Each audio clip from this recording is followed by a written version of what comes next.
Prisoner's here, sir. Very good. Send him in. But we haven't got the suit off him yet. He's dangerous. Are you sure? Of course. Victor Fries and I have much in common. We will be fine.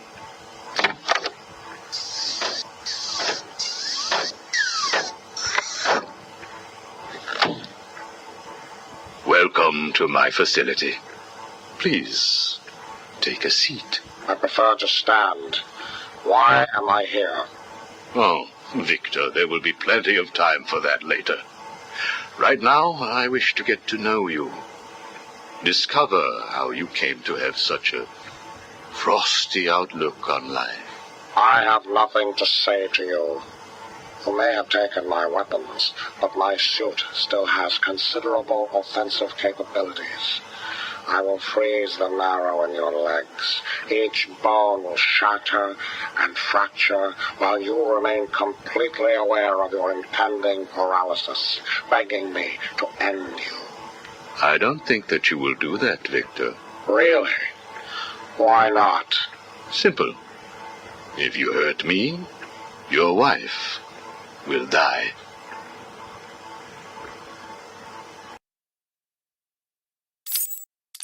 Where is she? Where is my wife? Nora is in safe hands. Now, let's discuss an incident from your childhood. No. Then this is over. Guard. Wait. What do you wish to learn? Your early years were troubled. I was not a sociable child, but that is all. Even your parents disowned you. They sent you away to a reform school, correct? They did not understand my work. Your work? According to a police report, you froze over a dozen of your neighbor's pets. I have always had an interest in cryonic preservation. I didn't understand why my parents allowed our sick pets to die instead of attempting to save them. So I set about finding my own way. I intended to revive all of those creatures. But you didn't. Which brings us to Nora.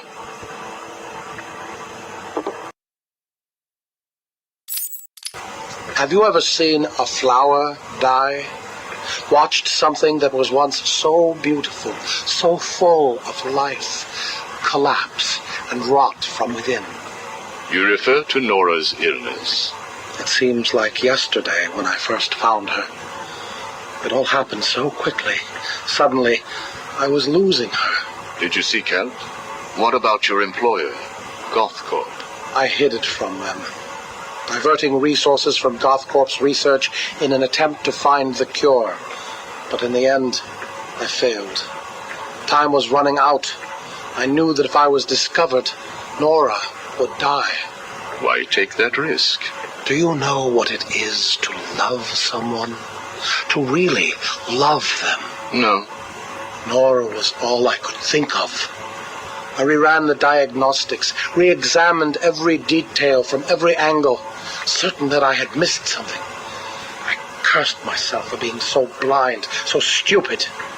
Surely there was a cure. I just needed more time. Then I realized what I had to do. I had worked without sleep for a week. My needs didn't seem important. Sleep didn't matter. Food didn't matter. There was only her. I looked at Nora and I told her that I loved her. She told me there was nothing I could do, that we should just accept fate. She smiled her beautiful smile as she said it.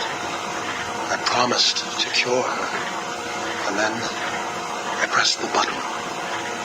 You cryogenically froze her, keeping her on ice, so to speak, while you worked on a cure.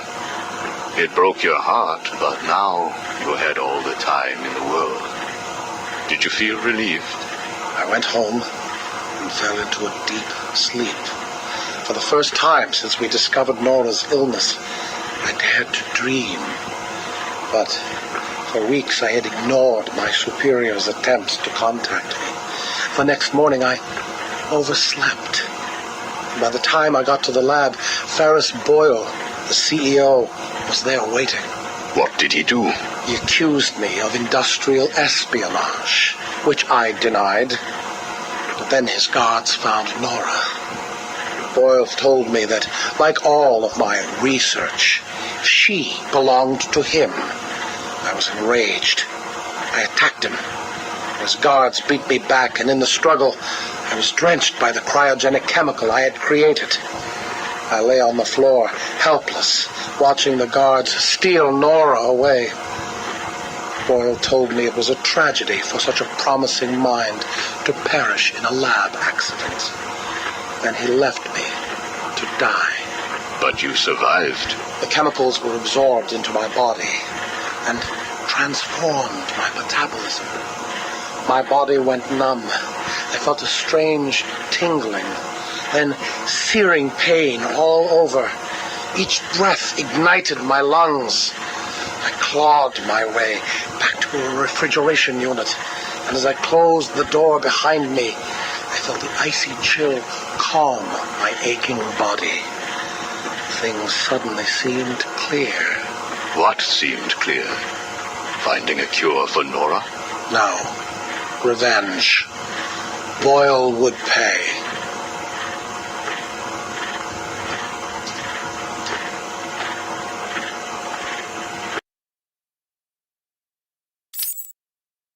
You failed to kill Ferris Boyle, though, didn't you? Yes. Why? You know why. Batman. Though he did return Nora to safety. Until you got her. See? There you go. Blame me, blame your parents because you failed to revive the neighbor's pets, blame Ferris Boyle for spoiling your plans to cure Nora, blame Batman for stopping your revenge against Boyle.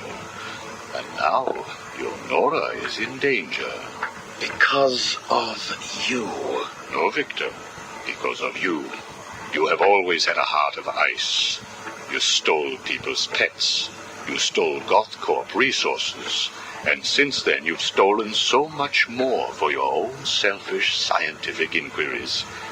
If you had shared your genius with others, devoted your energy to medicine instead of crime, perhaps your ice princess would be at home now, preparing you a hot meal instead of being delivered to the Joker. No! You could have saved Nora a long time ago, Victor. It's all for her. Everything. I will get her back. And when I do, I'm coming for you. Thank you. We are done now. Nora.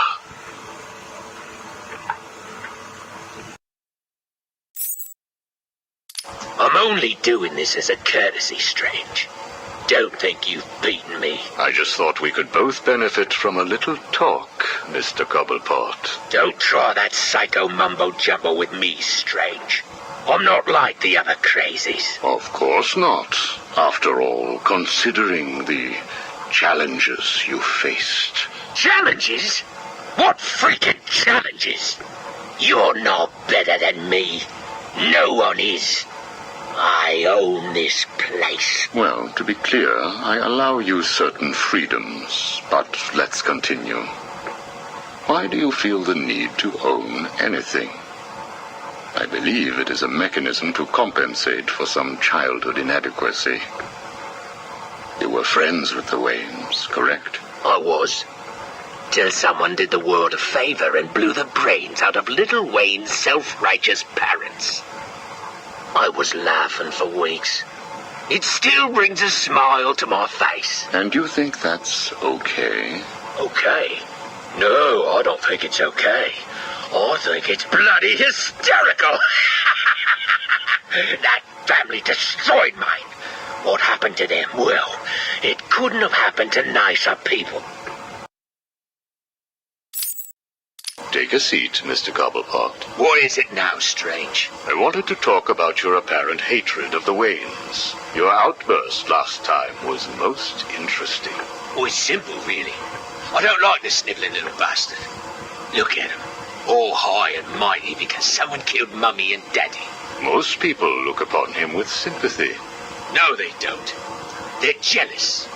Jealous of his money, his cars, his women. He lost the sympathy vote when he vanished for all those years. I can't tell you how much I hoped he was visiting his dear mum and dad. Where do you suppose he went? How am I supposed to know? Let us move on, then. No. It's time that you do something for me. And what is that? Here's a list.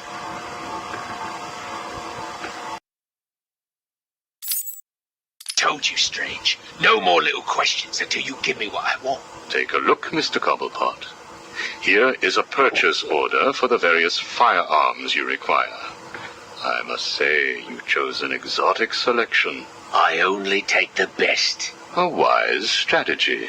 So what's yours? Excuse me? What are you up to? Why would you give me of all people, guns, explosives, all this stuff? Arkham City is an experiment, Mr. Cobblepot. A new way of thinking. We've separated you from society, so I am more than willing to study the results if you all just decide to kill each other. Besides, your feud with the Joker is intriguing. I was here first. I bought my museum in the Iceberg Lounge fair and square. It was you and that Mayo who stuck us all together. Again, you refer to owning things. Quite fascinating. I believe we gave you the opportunity to leave. And take over my turf. Never. Good evening, Mr. Cobblepot. I trust you received the second delivery. Yeah, I did. I don't know what you did to those dribbling monkeys, Strange, but they were perfect. I'm glad. It appears that we can both help each other. If you say so. I suppose it doesn't hurt that by the time I'm done with them, they're usually in too many pieces for anyone to know what you're really getting up to in those rooms of yours. I have no idea what you are talking about. Of course not. So, Hugo. The clown. She really dying? It appears so. Self-inflicted, of course, but yes, he is. He has Mr. Freeze working on a potential cure, but I am sure neither of us want him to get his hands on it, do we? We're ready. Good. Now, one last thing. Your face. It's beautiful, isn't it? The eye. I believe it was the result of a bar brawl, correct? Torag got lucky. He got his, though. He took my eye. I took both of his. Left him trying to walk across the Gotham freeway at rush hour. Hilarious. You're a rich man, Mr. Cobblepot. You could have had that glass removed. They said it was impossible. And what the hell? I think it gives me a more unique look. Know what I mean? Now, where is Freeze? He's right here, in the room next door. You can take him with you. Are you familiar with the term Napoleon complex? No. What is it? It's nothing. Oh, and one last thing. Here is a list of 10 prisoners I believe work for you.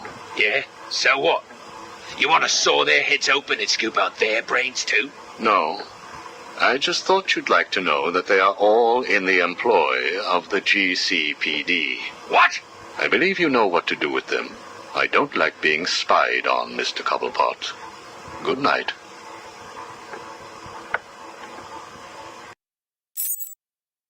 How does it feel, Wayne, to stand on the very stones that ran with your parents' blood? Do you feel sad, full of rage? Or does that outfit help bury your feelings, hiding your true self? Oh, you are a truly extraordinary specimen. I look forward to breaking you. Ooh, I can't believe I didn't think of this earlier. A hotline straight to my bestest friend in the world. Just think, I can call you up whenever I get bored. I think our relationship is really maturing here. The next thing you know is we'll be exchanging emails or meeting up for romantic dinners. You have one missed call. Ring, ring. I was just remembering when it first occurred to me. It was about 6 months after you left me on that rooftop back at the asylum. As the bones knitted back together, I had plenty of time to think. So how do you keep a secret from the world's greatest detective? Well, do you know? It's easy. You stick it right in front of him, right under his long, pointy nose, and wait. I hope you're doing your best here, Bats, because I've just had a horrible thought. We could both actually die here tonight. Fortunately, the odds are weighted in my favor, but just imagine how you'll feel if I'm gone. It's not like you're not lonely enough, right? All that brooding is not good for you, you know. Do you have someone to go home to each morning? And I don't mean that kid you drag across the rooftops. I mean someone real, someone you can talk to. I don't think you do. It's sad, isn't it? You do all this for Gotham, and the only person you can rely on is me. You have 1 missed call. Hey, been missing you. Get back to me. Laters. You have 1 missed call. Hello? I'm not sure that you got my call earlier. I'm just dying to speak to you. Call me, Bats. You have 1 missed call. Bats? Seriously? You're making me paranoid. Why aren't you answering my calls? You haven't gone and died on me, have you? You have 1 missed call. Look, I know you're not dead. I'm missing a group of my guys down under the tower. Guess that means you know about the guns already. Okay, I admit it, they're mine. Strange gives them to me, okay? Can we be BFFs again? You have 1 missed call. Maybe it wasn't you that took out my guys. All right, then. The message I left before, you know, the one I left about the guns, you can ignore it. Just delete it. You have 1 missed call. Right. This is getting ridiculous. I've been leaving messages all night and you still haven't got back to me. Who do I need to kill to make you pick up? You have 1 missed call. At last? Hey, Bats, where you been? I was just calling to find out how you're feeling. Are you getting the hallucinations yet? I know. It's hard to tell these days. You just never can tell if it's Scarecrow again, that little guy with the hat, my blood running through your veins, or if after all this time you really are actually going crazy. You have 1 missed call. Hey, Bats, are you okay? I'm sorry I had Harley steal your cure. You were so busy with Freeze that she didn't even have time to ask. But don't worry, as soon as that little minx is back here and I've had my share, I'll save some for you. You'll have to work for it, but it will be right here waiting for you. You probably won't believe this, but I don't really think I can sit back and watch you die. It's selfish, really, but we need each other. Life would be so boring without you. Who would I talk to? Who would really understand me? Hello? Anyone in there? No sense of humor. Ah, the strong and silent type, eh? Think you're safe behind that mask? Give me 20 minutes and a can opener, and I'll have you whimpering like a schoolgirl. You might like it. That's enough, patient. Guard, leave us. Yes, sir. Good afternoon. My name is Professor Hugo Strange. And you are? Two-Face. Catwoman. Batman. We can play these games as long as you like. Great. I love games. Not in my facility, you won't. I'm offering you this opportunity to make a deal. I am fully aware of your condition. The last thing you have is time. But I can make your final days more comfortable. And in return, I'd be giving you... I wish to study you. I need to know why you are the way you are. I don't have long, Doc.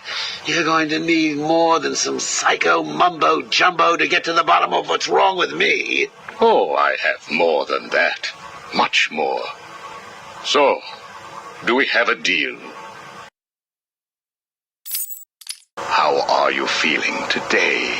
You promised me another doctor, Strange. Maybe you shouldn't have killed the one I sent last week. What made you do it? Fish gotta swim, birds gotta fly. Besides, it was worth it to see the look on her face. Hey, you know what? I think I've got a piece of it here in my pocket. You are trying my patience. That was the third doctor you've killed. Well, keep on sending them, Doc. I'm trying to break my record. I think it is time for you to do something for me. Name it, Doc. Tell me how you came to be. Explain what made you what you are today. How you come to be sitting across the table from me, dying. Is that all? Well, I guess you could say I once had a very bad day. Really? Go on. It was a Thursday night. Things had been getting worse. I was 3 days from the bank foreclosing on my home. The chemical plant I worked nights at was about to lay off half the workforce. And I was sitting in the hospital, holding the hand of my pregnant wife, wishing to God that she wasn't dead. That must have been upsetting for you.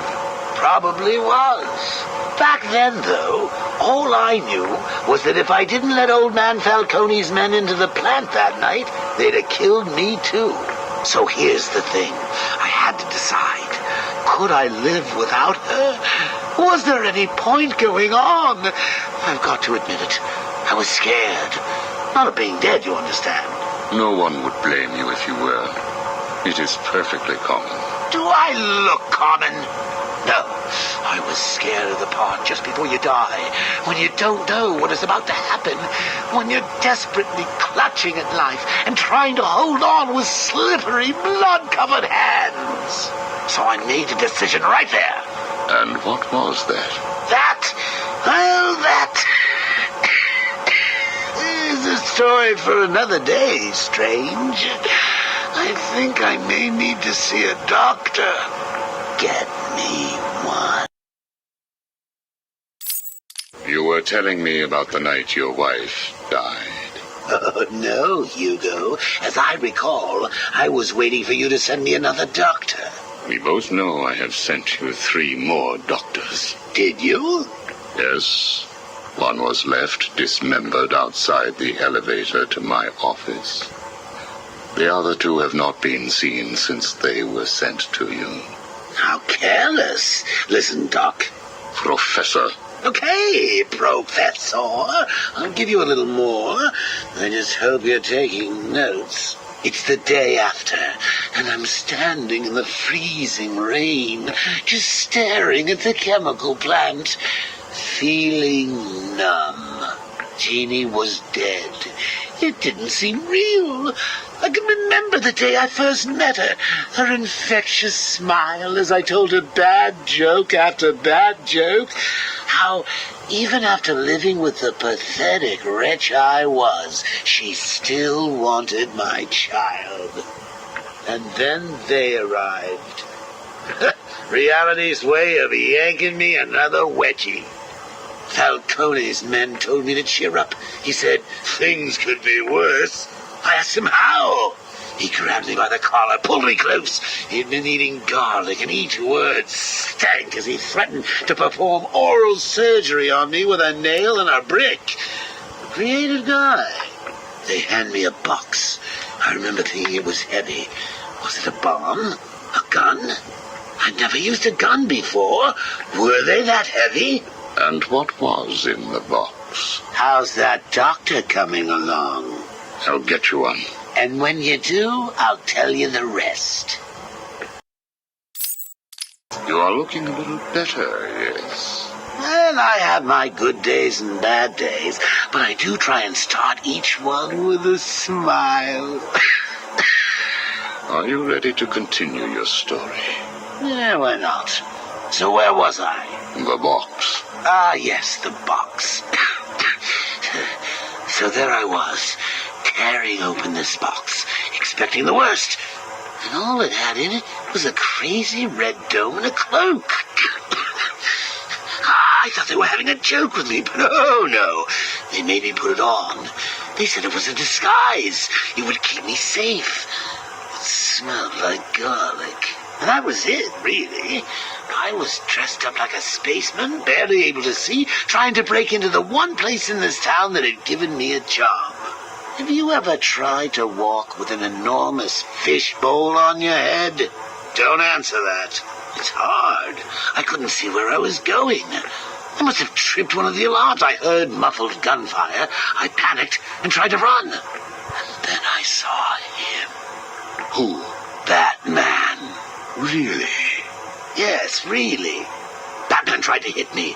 I moved out of the way, but, well, what you need to understand is I had this giant bowl on my head, and I lost my balance. It's like life, really. 1 minute everything's bad, and the next your wife's dead and you're hanging on for dear life, suspended over a tank of experimental chemicals. I'm sure he'd say he tried to save me, but we all know he didn't. I fell. For a second, just as I hit the surface, I thought I may just get away with this. I assume that wasn't the case. Do I look like I got away with it? I was drowning. The chemicals were burning my skin. My entire body felt like it was on fire. And it was all his fault. Whose fault? Batman's? Who else? Yours? Come again? Let me tell you what I believe. I believe that you have fabricated a series of events that you use to conceal the truth about your condition. I have read 12 different accounts of your past. All different, except for one detail. Batman. What can I say? I like to keep things interesting. A wise man once told me that if you have to have an origin story, you're better off making it multiple choice. And never facing up to the truth of what happened. What you did. How you got here. Oh, I know exactly how I got here. A big truck brought me here from Arkham. You remember the asylum, don't you? Of course. Well, good. Because I'd hate to think that I'd fabricated seeing you watching me in my cell all those times. Excuse me? Hugo, you merry maniac. You were obsessed with me. You all were trying to get in here. Next thing you'll tell me it wasn't you who sent old Sharpie over the edge. Nice work, by the way. Thank you. So here's the thing. If you want to make sure that no one else finds out about your past, you should start poking your nose into mine. Oh, and send me another doc. I think I need a second opinion. This is Vicky Vale, coming to you live from the mayor's office in downtown Gotham. Today is your first chance to put questions directly to the mayor. As you know, Mayor Sharp's criminal quarantine program was the main platform that won him the election. Now that the facility is fully operational, does Gotham still feel the same way about it? Are the rumors of prison brutalization true? Are you happy with your tax dollars funding a program like this? More on tonight's show. Welcome, Gotham, to the Vicky Vale Show. And welcome to Gotham's new mayor, Quincy Sharp. Good evening, Miss Vale. So, Mr. Mayor, the question I put to you, Arkham City, success or potential powder keg? What a question, Vicky. You don't mind if I call you Vicky, do you? Of course not, Quincy. Well, Vicky, I can only describe the last 6 months as having been a great success. The people spoke. They said they were sick of crime in Gotham. They said they didn't want to place their safety, their children's safety, in the hands of vigilantes like Batman, Nightwing, and, there's at least one more. The Huntress. The Creeper? Whoever. Listen, Vicky. The people wanted a sane solution, and I've provided one. My administration has taken steps to guarantee the personal safety of each and every member of Gotham, from the rich to the poor, by separating the disgusting criminal element that eats away at our fine city like a cancer from the good people who want only to live their lives in peace. I have struck a blow that will change this great city forever. And what do you say to those who campaign against the plan? To those who call it inhumane? I believe the campaign against the Zone has its fair share of celebrity members. Take Bruce Wayne, for example. Mr. Wayne will soon come over to our side. I have great faith. In fact, I have a meeting scheduled with his people for tomorrow. We must never forget that it was filthy degenerates, like the prisoners of Arkham City, who were responsible for murdering Mr. Wayne's family. Even so, Bruce Wayne doesn't seem to be a huge fan of your plans. Time will tell, Vicky. Now, if you'll excuse me. Of course. Thank you, Mr. Mayor. That was what Quincy Sharp, mayor of Gotham City, had to say last week. I wonder how he feels now that Bruce Wayne has been sent into Arkham City. Sit down, Mr. Dent. It is Mr. Dent I am talking to, right? Use a real name. Two-Face, if you wish. Please, sit. What is it, Strange? Not happy just arresting us, throwing us in this place? I wish to understand you. I have read the reports, seen the footage, and now I want to hear your side of the story. We'll see. I assume that you feel the need to toss your coin in order to decide whether to answer my questions. You ready to find out? Well? Came up bad. Sorry. Not a problem. Guard, take Mr. Dent's coin off of him. No! Good. Now let us see what fate has in store for you. I'll kill you for this. Really? Look at your coin. It wants you to tell me about that day in the courtroom. It was painful. Elaborate. I was naive. I thought I could make a difference. Falcone was going to go down for what he had done. But he had other plans. Look at my face. I am. A combination of first, second, and third degree burning. The scar tissue is quite fascinating. You think? And that is all it took to make you the way you are. Give me my coin. Not yet. What is it, Strange? Are you enjoying this? Not in the slightest. Let's go back further. You were a rising star, a beacon of light for this city. A white knight riding in to save it, with a dark knight not far behind. You can leave him out of this. He's wrong. They all are. No one understands the beauty of fate's hand. I'm grateful to Falcone. He gave me a clarity, a purity that few will know. Everything boils down to a simple choice. This way or that way. Good or bad. Do you really believe that? How could I not? Interesting. So all you need is this coin, and everything is simple? Give me it. Or what about this coin? Or this? Or these? What are you doing? Proving a point. Fate didn't make you answer my question. I did. I replaced your coin with my own. See? You answered me because I wanted you to.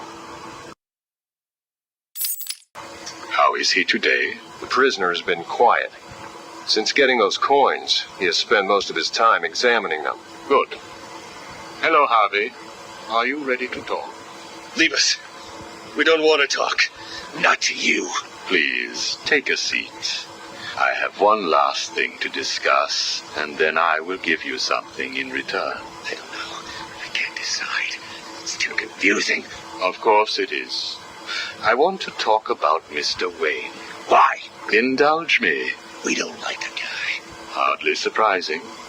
Did you ever consider that you were alike? A traumatic event created you. An equally traumatic event altered him. He's nothing like us. There's no risk, no danger. It's just money and girls. We should kill him. Maybe you should.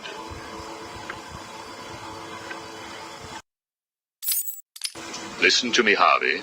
I am going to give you a simple choice. This is your coin. Is it? Why should I trust you? It was your father's, correct? You know every inch of it. When you close your eyes, you can feel it, can't you? Give me it, please. I want you to understand what I'm about to tell you. You believe that this coin determines the fate of your world. I, however, believe that your condition has always been present.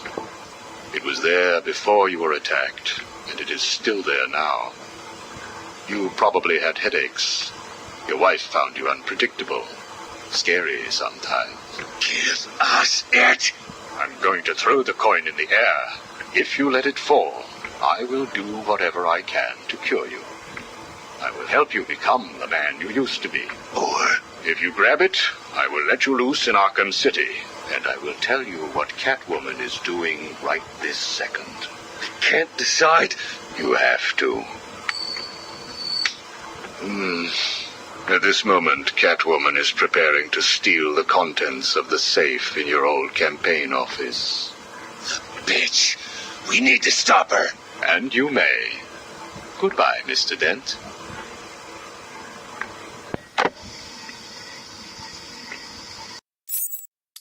Do not fret, Mr. Mayor. Everything is under control, I promise you. It's not that I don't trust you, Hugo. It's just the headaches. The pain. They come all the time now. Continue to take the medication. It is late, Mr. Mayor. You are tired. You need your sleep. Of course. I need my sleep. You will hang up now. I will hang up now. Imbecile. I couldn't have put it better myself. What? How dare you enter my office? Oh, I'm not in your office. And please don't insult me by attempting to trace this broadcast. You will fail. I take it I am talking to Mr. Edward Nigma. Do you know of any other inmate in your twisted little penitentiary who is ingenious enough to arrange this little chat? Narcissism, a compulsive desire to prove his intellect, and a predilection for riddles. You've read my file. Of course. Good. Then let's get started. How do you attempt to understand what is going on in Arkham City when all of the answers are strange? Good evening, Hugo. I believe it is time for our one-on-one. No. It is time for you to stop this and give up. My tiger guards will find you, and when that happens, I will perform the procedure on you myself. Procedure? Oh, you mean what you did to all those poor fools back at the asylum. To be honest, I think you did them a favor. How do I know that you requested access to all the most forgettable patients and proceeded to melt their brains with the help of that confused milliner? Or did you mean, how do I know that you have been providing the ex-warden with your own special medication? No doubt intended to render his synapses more malleable to your suggestions. Or maybe you are currently wondering if I know about the secret panel in your closet. How it slides back to reveal what you want most. How you sit, wearing that suit, crying into your hands as you question whether you are really worthy. What do you want, Mr. Nigma? Oh, that's easy. I want exactly what you want. And what's that? Batman, dead. Humiliated, but dead. Knock, knock, Professor. Guess who? I grow tired of these insipid games, Mr. Nigma. If you wish to speak to me, my guards will escort you safely to my tower. Please, Hugo. If you're going to set a trap, at least pretend to try harder than that. No traps, Edward. I simply wish to grant you safe passage through Arkham City. I think the time has come for us to meet as equals. You, Strange? My equal? I am the man whose cunning will soon have Batman lying at my feet, bloodied and broken. Really? Then I will pull off his mask and look into his dull, dying eyes. In that last instant, he will know that I have finally beaten him. and I will finally know who he really is. My apologies, Edward. I see now we are nowhere near equals. Finally. You see, like me, you are obsessed with the Batman. But unlike me, you don't know who he really is, do you? What? I know you were lying, Strange. There is no way that you could have figured it out. It's some kind of trick. It must be. Oh, I use no tricks, no childish puzzles. I simply created a psychological profile of the man most likely to be the Batman, and then matched it against the most logical candidate. I was right, of course. Well, who is he? Ah, but that would spoil the game for you, wouldn't it? You must tell me. I implore you, Strange. Really, Edward? If I could figure it out, it must be child's play for you. But I... Interesting. Tell me, Edward, how is the Riddler like a blank dictionary? You're both at a loss for words. We found the prisoner attempting to break into your office, sir. I see. Leave us. Yes, sir. Well, well, as I live and breathe, Professor Hugo Strange. Your posters really don't do you justice. You really are far more evil-looking in real life. Charmed. Tell me, what do you plan to do, Miss Kyle? I assume that you were attempting to break into my office in order to retrieve your ill-gotten gains. You stole them from me. Hardly. The items were confiscated upon your arrest. Yeah, about that. This holiday camp of yours is quaint and all, Hugo, but I don't think I'll be staying too long. Escape is impossible. A girl loves a challenge. So do I.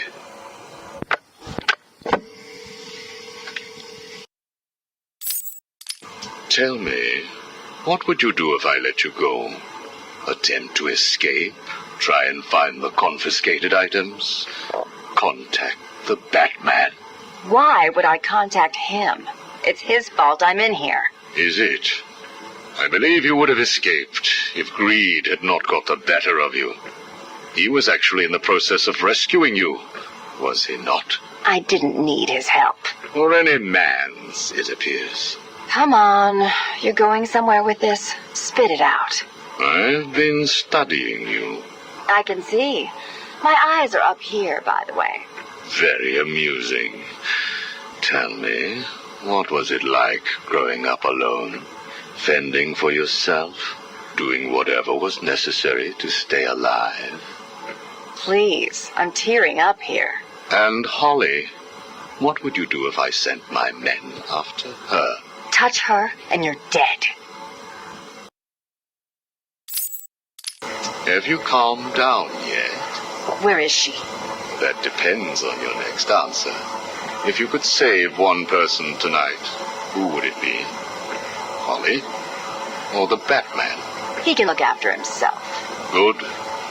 Holly is safe for now. Let us talk about Batman. What do you think I can tell you that you don't already know? You've been sending your goons after him for months. He said you were studying him. So you speak. Good. You never knew your father, correct? Enough, Strange. This is over. If you say so. Captain, do you have the girl in your sights? Yes, sir. Kill her. No! Are you prepared to talk? I thought so. Keep the girl targeted, Captain. You bastard. Shall we continue? Your father. Did you ever meet him? Never knew the son of a bitch. Unfortunate. He certainly seems to have made an impact on you. The distrust of men, for example. Your relationship with Batman, would you call it close? Me and the brooding one get along just fine. But you want more. But you can't trust men, can you? What? Look, he's spoken for. He must be. How else could he resist all this? You are both very similar, aren't you? A shared disregard for the law. a belief that you are doing the right thing, and a similar taste in attire. But beneath the surface, there is a weakness. Like hell. You both risk everything for a chance at redemption. You tell yourself it's to help her. He does the same for the boy. It's all just to make his life more complete, to become the father he never knew. You don't know anything about him. And neither do you. He hasn't confided in you because he doesn't trust you. And it hurts, doesn't it? I touched a raw nerve, didn't I? Are you still here? You're hurt because he knows who you are, but you don't know anything about him. Do you love him? No! Holly is safe. I have little interest in the life of a teenage delinquent, unless, of course, she finds herself in my facility. What was all this about, Strange? Do you enjoy making people beg? Not at all. I am only interested in what makes people do what they do. Soon you will not have to worry about the Batman. Steal what you like, do what you must, in a futile attempt to steal his heart. You will fail. You sound pretty sure of yourself. Plans are afoot, Miss Kyle. Soon you may wish to re-evaluate your admiration for him. I will be the one standing over his body, and the world will know that Hugo Strange is better than him. Yeah, whatever. Two-Face has placed what you are looking for in his safe in his old campaign office. He is someone else who cannot let go of his past. I hope that the contents of that safe make you happy.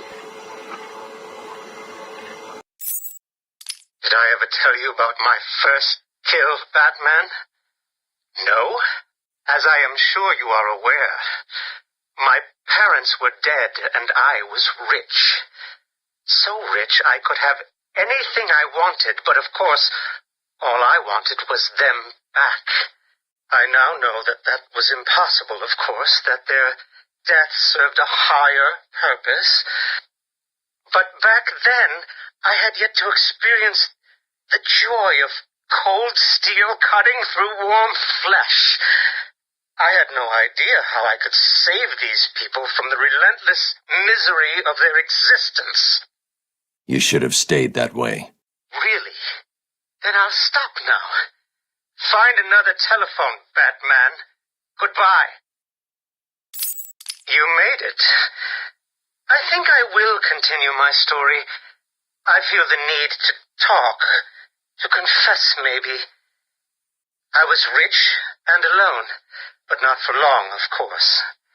I took to gambling, or maybe it took to me. If only I had been good at it. I may not be where I am today. As my life spiraled out of control, I desperately formed a plan. A plan to win back my parents' money and be happy again. It didn't work, of course. Plans like that never do. But as I stood outside the Iceberg Lounge on that hot summer night, I remember feeling something. Hope, maybe. The Iceberg Lounge was crawling with the disgusting flesh of humanity. You could find anything there. If you had the money, of course. At the beginning, I seemed to be winning. The cards all went my way, and I found myself at the owner's table. For some reason, I thought I would win, that he would play fair. I looked around the table. I saw the people I was against. Card sharks, thugs, princes, and the disgusting midget who ran the place. One by one, they all lost or folded. The chips were piling up, and it was just him and me. They called him the Penguin, even back then. He had both eyes, of course. That little accident hadn't happened yet. And both of them were looking at me when I put down my cards. The 6 of clubs. The 6 of diamonds. He looked scared. He leaned forward, and I could smell the cigar stench on his breath. The 6 of spades, and finally, the 6 of hearts. I felt good. And then he started laughing. He belched out smoke, and he put his cards down on the table. Card by card, my heart sank. A 3, a 4, a 5, a 6, a damn 7! Straight flush ended me there. I was lost and thrown out into the city to die, penniless. Can you imagine what it was like, Batman? I was numb. I'd lost everything, and I was alone, crying like a baby staggering through the streets of this city, until I found the answer that I had been looking for. I stood there on the Sprang Bridge, looking out at the sea. I felt the warm breeze on my skin, and it felt right. I looked down and imagined myself falling into the blissful arms of my mother. And then he appeared. He held out the knife and demanded my money. My money! Can you believe it? I looked into his cold, desperate eyes, and I saw something familiar, something inevitable. I saw oblivion. I saw that we are all the same, stuck on a miserable loop that demands salvation. So I gave it to him. Can you imagine the vagrant surprise when I grabbed his knife from his hands? It was instinctive. It was beautiful. In one movement, I sliced out his throat and gave him the gift of salvation. It happened so fast, but I felt every joyous sensation. The blood sprayed over my face, and I saw what little life was left in his eyes leave. But then it was over. I felt lost. Like it had been meaningless, that no one would acknowledge my sacrifice. And then it happened. Without realizing what I was doing, I plunged the knife into my forearm and cut deep. It was incredible. I felt my body elevate to a higher place. It had become a temple to my work. Patient interview 1. Subject's name, Jervis Tetch, a.k.a. the Mad Hatter. Brought to Arkham Asylum by the Batman 6 months ago. Patient exhibits signs of obsessive compulsion and paranoid schizophrenia. Sit down, Mr. Tetch. But there's no time to sit. I need Alice. Where is my Alice? Please. No time to sit, not time to chat. I'm searching for Alice, and I've lost my head. Guard, restrain Mr. Tetch. Get off me. Get off me. I'm late. I'm running out of time, Alice. Where are you? Alice isn't here yet. Just relax, Jervis. She will be here soon. I promise. But now, would you like some tea, patient?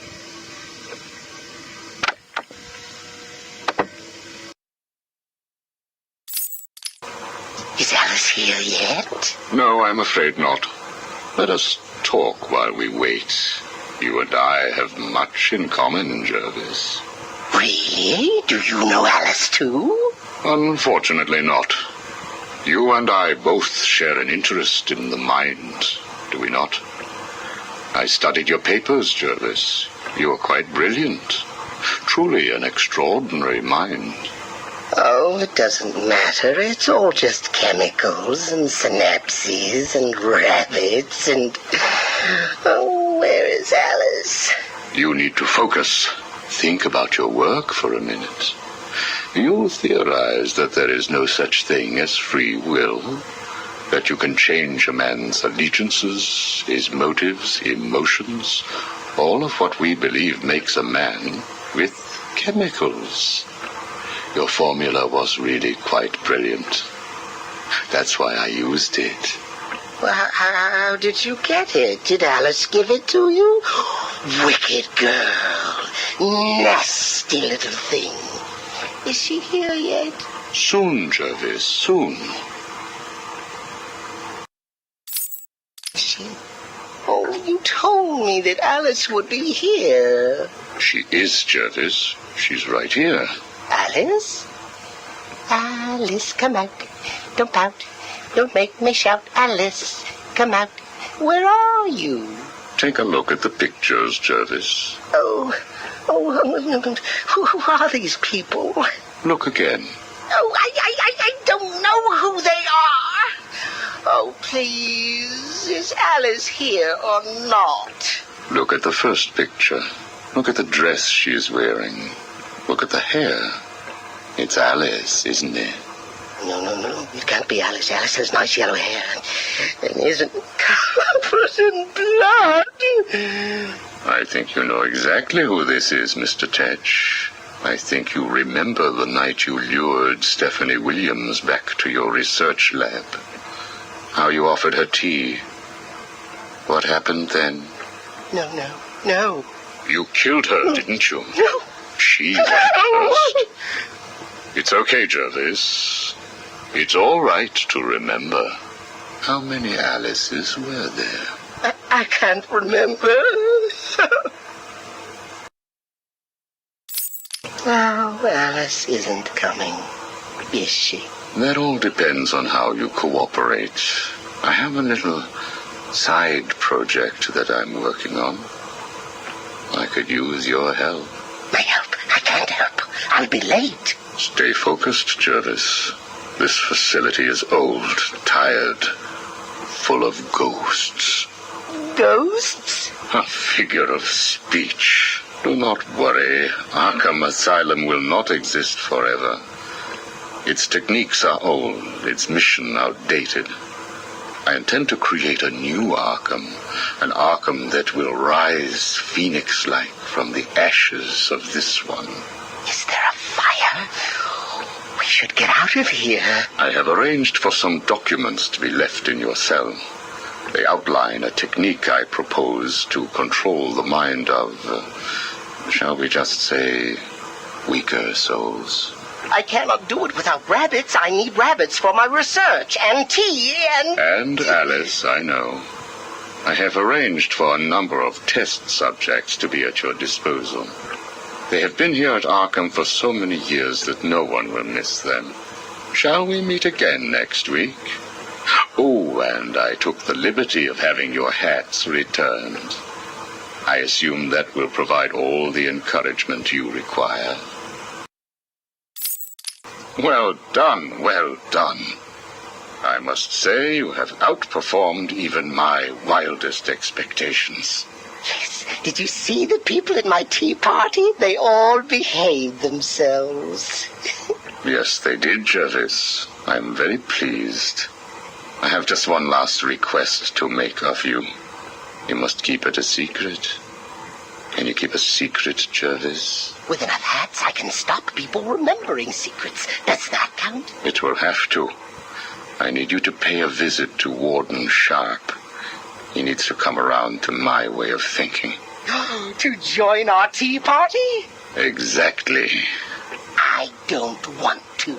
Of course you do. How else will you get to play with Alice? What? I have a new assistant for you, Jervis. I had her brought in specially. Look at her. She's just through there. Oh, it's Alice. She's here. No, what are you doing? I need to see her. And you can, as soon as you do what I asked. Can I keep her? Of course. She'll be all yours. She's Alice.